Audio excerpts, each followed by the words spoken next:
आप लोग तो बोलते रहते हैं कि जीवन में सुख चाहिए, लेकिन सुख किस प्रकार का चाहिए ये पता नहीं होता। कोई इस मकान को सुख मान लेता है, कोई ज्यादा जमीन खरीद लेना सुख मान लेता है, कोई अच्छी गाड़ी पर चढ़ लेना सुख मान लेता है, कोई धन का विस्तार और धन से बहुत सारे संसाधनों को इकट्ठा कर लेना सुख मान लेता है। ये सारी चीजें जो हैं जिसको आप सुख मान रहे हैं ये भौतिक सुख है। अच्छे घर में रहना, गाड़ी पर चढ़ना, अच्छे कपड़ा पहनना, इस जितने संसाधनों का हम सदुपयोग करते हैं ये भौतिक सुख है। लेकिन ऐसी जगह कोई शराब को भी सुख मानता है। शराब पी लिया, ऑल वॉल बोल लिया, कहीं नाले में गिर गया, उसको वही सुख लगता है। कोई खैनी खा लिया, कोई सिगरेट पी लिया, उनको पता है कि यही सुख है। लेकिन वास्तविक सुख क्या है? ये सारे सुख भौतिक हैं, छूटने वाली हैं। लेकिन वास्तविक सुख जो है आत्मिक सुख, वो छूटने वाले नहीं होते। वो सुख कभी आपको दुख में डुबाने वाला नहीं होता है। भौतिक सुख परिवर्तित हो जाता है। किसी के पास आप देखे होंगे इसी इलाके में भी कोई जमींदार होगा, लेकिन उसका बेटा अगर शराबी हो गया होगा। अब दूर चल मत जाइए, आपका बगल में राज दरबार है, दौड़ी है कि नहीं। एक समय कितनी संपत्तियां उनके पास थी, कितना सुख में आनंद व्यतीत कर रहा था, लेकिन आज सिमट गया कि भौतिक सुख बदल जाता है। लेकिन आत्मिक सुख जो है व्यक्ति को सदा आनंद रखता है। वो आत्मिक सुख के लिए क्या करेगा? उसे आत्मिक सुख के लिए इस सत्संग की आवश्यकता है। वो आत्मिक सुख कैसे मिलेगा? वो आत्मिक सुख मिलने का साधन क्या है? वो आत्मिक सुख सत्संग से मिलता है, सदगुरुजनों से मिलता है, सदग्रंथों से मिलता है। और मिलने का तरीका क्या है? संत जो उपदेश कर रहे हैं, गुरु जो मार्गदर्शन कर रहे हैं, उस ज्ञान को हम जीवन में अनुकरण करना शुरू कर दें, आत्मिक सुख आने लगेगा। आप ध्यान की युक्ति जानते हैं गुरु से, जीवन में ध्यान करना प्रारंभ कर देंगे, आत्मिक सुख आने लगेगा। आत्मिक सुख है संतोष रूपी सुख। जो व्यक्ति ध्यान में उतर जाता है उनका मन निर्मल होता है, वाणी निर्मल होता है, कर्म पवित्र होता है। लेकिन हम क्या करते हैं? हम ध्यान में नहीं उतरते, सत्संग भी सुनते हैं, सत्संग की बातों को जीवन में धारण नहीं करते हैं, कर्म में नहीं उतारते हैं। जीवन उलझा उलझा रह जाता है। सब लोग जानते हैं नशा नहीं करना चाहिए, दूसरों को परेशान नहीं करना चाहिए, सत्य बोलना चाहिए। सदगुरु कबीर ने कहा है, सांच बराबर तप नहीं, झूठ बराबर पाप, जाके हृदय सांच है ताके हृदय आप। हम सुनते हैं कि सत्य से बड़ा पुण्य कुछ भी नहीं है। आदमी सत्य बोले और समझो उसके पास सब तीर्थ है। लेकिन सुनते तो हैं, जानते तो हैं, लेकिन सत्य बोलते हैं क्या? सबकी चाहना है कि मेरे जीवन में सुख आए, लेकिन आप सद्गुणों को जीवन में धारण नहीं करते, ज्ञान को जीवन में धारण नहीं करते हैं। परिणाम क्या होता है? परिणाम होता है आपके जीवन में आपका कर्म गलत रहता है, आपकी वाणी कटु रहती है, आपका रहन सहन गलत रहता है। परिणाम क्या होता है? जीवन में सुख नहीं मिलता है। तब आप कहते हैं हम सत्संग भी करते हैं, गुरु को भी भजते हैं, सत्संग भी सुनने जाते हैं, लेकिन जीवन में शांति नहीं है।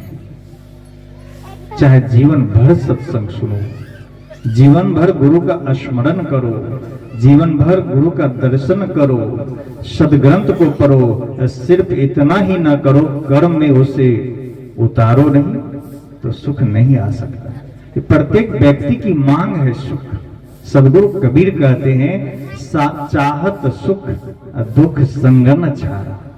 कहते चाहता तो सभी सुख है, लेकिन चलता दुख के मार्ग पर है, दुख का मार्ग को छोड़ता नहीं है, इसलिए जीवन में दुख ही दुख है, सुख नहीं मिल पा रहा है। मांग सबकी सुख की है, लेकिन दुख का मार्ग हम छोड़ते नहीं है। हम जानते हैं कि शराब पीना दुखदाई है, इसमें धन बर्बाद होता है, नशा करना जीवन के लिए बर्बादी है, लेकिन उस पथ को हम छोड़ते नहीं है, उस रास्ता को छोड़ते नहीं है, तो जीवन में सुख आएगा। हम आदी हो जाते हैं, नशा का सेवन करते करते आदी हो जाते हैं, मांसाहार का सेवन करते करते हम उसी में ढल जाते हैं और सुख चाहते भी हैं। कोई गलत आहार करके, कोई गलत खान पान करके अपने जीवन में सुख नहीं पा सका है, कोई गलत कर्म करके अपने जीवन में सुख नहीं पा सका है। उसके लिए हमारे अंदर बहुत अच्छा ही सुने थे मन से ही, जैसा खाओ अन्न वैसा होगा मन, जैसा पियो पानी वैसी होगी वाणी। कोई ट्यूबवेल का जल पी करके, चापाकल का जल पी करके कुछ से कुछ बच सकता है क्या? नहीं, वही शराब में भी वही जल है, सिर्फ उसमें शराब मिला दिया गया है। पी लेने के बाद लोग अपने आप से अलग हो जाता है, तो क्या होता है? जीवन में दुख मिलता है। कहने का मतलब है हम जीवन में सुख चाहते हैं, लेकिन दुख का मार्ग को छोड़ते नहीं। हम चाहते हैं कि हमको सब लोग चाहे, हम चाहते हैं कि हमें लोग सम्मान करें, तो उसके लिए क्या होगा? आपका कर्म सम्मान वाला होना चाहिए। आपको यह बोध होना चाहिए कि हमारा कर्म गलत हो रहा है कि सही। जब तक आप यह विचार करके देखेंगे नहीं हम जो कर रहे हैं गलत है कि सही, तब तक आपका कर्म सही नहीं हो सकता है। और जब तक सही कर्म नहीं होगा तब आपको जीवन में सम्मान मिल नहीं सकता। बहुत से लोग हैं जो सुख की परिभाषा देते हैं, शांति की परिभाषा देते हैं और मार्गदर्शन भी समाज में आकर करते हैं, लेकिन उनके जीवन में आचरण नहीं होता है, उनके जीवन में रहनी नहीं होती है, उनके जीवन में ध्यान नहीं होता है। सदग्रंथों की बातों को हम कह देते हैं, रख देते हैं, सुना देते हैं, लेकिन जीवन में उतारते नहीं। तो इससे क्या होगा? समाज तो प्रभावित हो जाएगा, चाहे वो संत हो चाहे भक्त हो, समाज तो आपको सुन लेगा, लेकिन भीतर आपको मिला क्या? भीतर वो आत्मिक सुख नहीं मिल सकता है। इसके लिए भीतर लौटने की आवश्यकता है। सुख के सारे संसाधन आपके पास है, लेकिन सिर्फ आप चल रहे हैं दुख के मार्ग पर। आप चाहते हैं कि पारिवारिक सुख आए, तो पारिवारिक सुख के लिए क्या चाहिए? जीवन में प्रेम चाहिए। भाई भाई के बीच प्रेम हो, गोतनी गोतनी के बीच प्रेम हो, सास बहू के बीच प्रेम हो, पड़ोसी के बीच प्रेम हो। प्रेम जीवन में नहीं है और परिवार में सुख चाहते हैं, प्रेम जीवन में नहीं है, समाज में सुख चाहते हैं, शांति चाहते हैं, तो जीवन में कभी आ सकता है क्या? उसके लिए तो आपके जीवन में प्रेम की आवश्यकता है, एक दूसरे से स्नेह भाव की आवश्यकता है।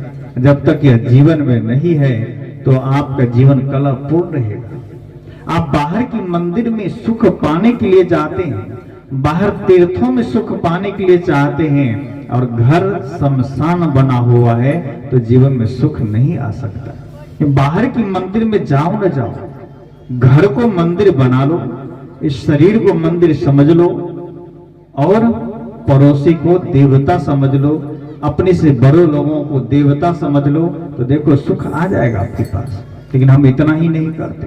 हम अपने जीवन में अज्ञानता में पढ़कर मंदिर जाते हैं, वहां विवेक हमारा काम करता है।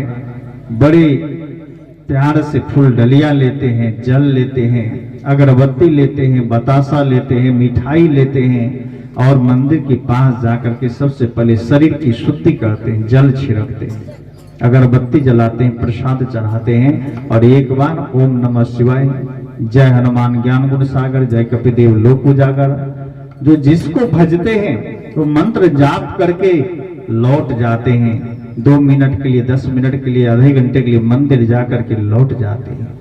वहां तो लगता है कि हम बड़ा पवित्र काम कर लिए, मन प्रसन्न हो गया, मन में सुख मिल गया, शांति मिल गई। वही जब घर आते हैं, घर आते आते आपकी वाणी दूसरों के लिए झगड़ा उत्पन्न कर देता है, आपकी भाषा दूसरों को चोट पहुंचा देता है, आपकी रहनी, आपका कर्म दूसरों के लिए परेशानी का कारण बन जाता है, तो मंदिर जाने से क्या फायदा? वो मंदिर में अगरबत्ती जलाने से क्या फायदा? और मंदिर में प्रसाद चढ़ाने से क्या फायदा?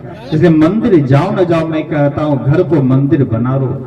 वहां तो आपके विवेक काम करते हैं, शरीर को शुद्धि कर लेते हो, जहां आधे घंटे के लिए गए, लेकिन जिस घर में आपको 24 घंटे रहने हैं, उस घर को कैसे बना कर रखते हो? उस घर को कब्रिस्तान बना के रखते हो कि नहीं? वहां देखो, बाहर जो जूता चप्पल पहन कर जाते हैं, शौचालय जाते हैं, बाड़ी जाते हैं, खेत जाते हैं, वही जूते चप्पल पहनकर घर भी जाते हैं, शयन कक्ष में प्रवेश करते हैं, रसोई में प्रवेश करते हैं। जिस मंदिर में आधे घंटे के लिए गया, आपका जूता चप्पल बाहर उतर गया, और 24 घंटे जिस मंदिर में रहने हैं, वहां जूता चप्पल पहन करके पूरा शमशान की तरह रौंदते रहते हैं, कब्रिस्तान की तरह रौंदते रहते हैं। वो घर में शांति नहीं मिल सकती, वो घर में मन शांत नहीं हो सकता है। जिस घर में गंदगी हो, जिस घर में बर्तन बिखरे पड़े हो, जिस घर में कपड़े बिखरे पड़े हो, मन वहां उलझा सा रहता है, वहां आप सुख का अनुभव नहीं कर सकते, शांति का अनुभव नहीं कर सकते। इसलिए जीवन में प्रेम चाहिए, जीवन में सदाचरण चाहिए, जीवन में सादगी चाहिए, जीवन में सच्चाई चाहिए। ये सारे संसाधन सुख प्राप्त करने के हैं, और जीवन में कलह से मुक्ति चाहिए, तो उसके लिए ध्यान चाहिए, उसके लिए गुरु की आवश्यकता है। ये गुरु करके, युक्ति जान करके, दीक्षा लेकर के हम ध्यान करें। बहुत लोग कहते ध्यान से कुछ नहीं होता है, ये ठीक है, सदगुरु कबीर का मार्गदर्शन है, निर्देश है, सहज ध्यान रहो, सहज ध्यान रहो, गुरु के वचन समाई हो। सदगुरु कबीर कहते सहज ध्यान रहो, इसका व्यापक अर्थ है। सहज ध्यान का अर्थ ही है कि आप देखते हैं तो ठीक से देखें। पूज्य साहिब जी विराजमान हो रहे हैं, बोलिए सदगुरु